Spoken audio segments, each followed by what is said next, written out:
You know, it's not surprising based on how popular coffee is that the Italian dessert tiramisu, which happens to be laced with coffee and coffee liqueur, shows up on menus everywhere.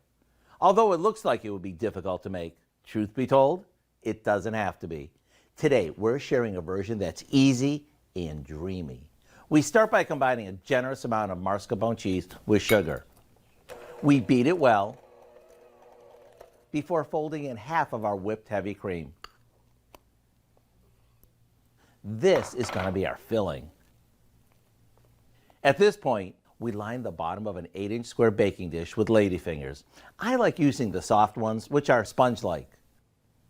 We drizzle these with a mixture we made by combining instant coffee granules, coffee liqueur, water, and a splash of vanilla.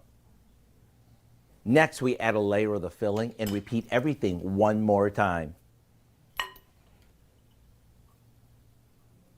The remaining whipped cream goes on top before dusting it with some cocoa powder.